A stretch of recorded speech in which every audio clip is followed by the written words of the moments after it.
अऊज़ुबिल्लाहि मिनश्शैतानिर्रजीम बिस्मिल्लाहिर्रहमानिर्रहीम। मुअज़्ज़िज़ दोस्तों, आप सबको मेरी तरफ से अस्सलामुअलैकुम। दोस्तों, 6 सितंबर का दिन किसी तारीफ़ का मोहताज नहीं, क्योंकि इस दिन हमारे इस मुल्क पाकिस्तान ने नामुमकिन को मुमकिन कर दिखाया और अपने से कई गुना बड़े दुश्मन को ऐसी हार और ज़ख्म दिया कि इसकी नस्लें भी इस हार और ज़ख्म को याद करके आज भी कांप जाती हैं। इस दिन मुसलमानों ने वो चीज़ें देखी जिनकी गवाही काफिरों ने दी और मुसलमानों के दिल ईमान के नूर से जगमगा उठे, जिसमें से कुछ वाक़यात आपके साथ शेयर करके मुझे खुशी होगी।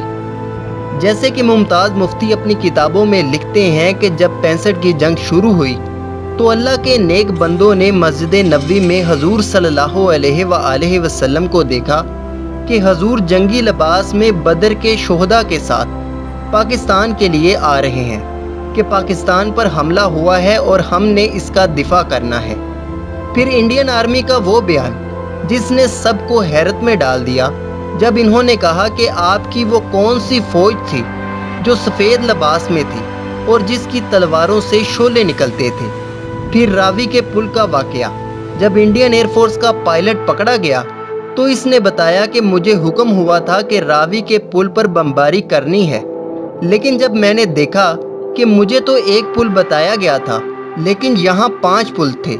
और ये बातें हम अपनी तरफ से नहीं कह रहे, ये बातें बुज़ुर्गों ने किताबों में लिखी हैं और बाकायदा अखबारात की जीनत बनी हैं।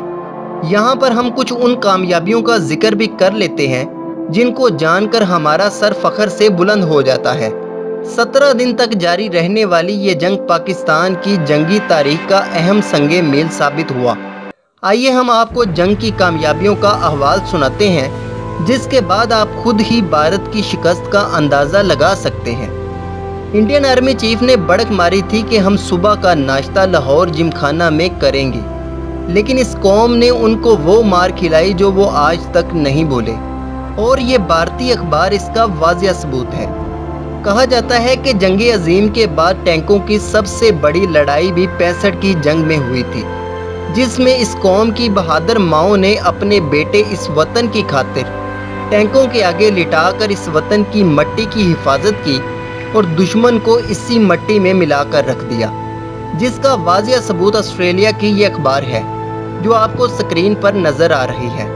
फिर कर्नल नसीरुद्दीन बाबर, जो बाद में मेजर जनरल के ओहदे पर पहुंच गए थे, 1 सितंबर 1965 को गलती से भारतीय पोस्ट पर हेलीकॉप्टर लेकर उतर गए, मगर बदहवास नहीं हुए और दानिशमंदी से 55 सिख सिपाहियों को हथियार डालने पर मजबूर कर दिया। इन्होंने भारतीय फौजियों से कहा कि तुम्हें पाकिस्तानी फौज ने घेर लिया है, जिसे सिख सिपाहियों ने सच मान लिया और हथियार डाल दिए। आप अगर 65 की जंग के वाक़यात सुनना शुरू करें तो दिन और रात गुजर जाए, लेकिन इस बहादुर कौम के बेटों की लाजवाल कुर्बानियों की दास्तानें और बहादुरी के वाक़यात ख़त्म ना हों।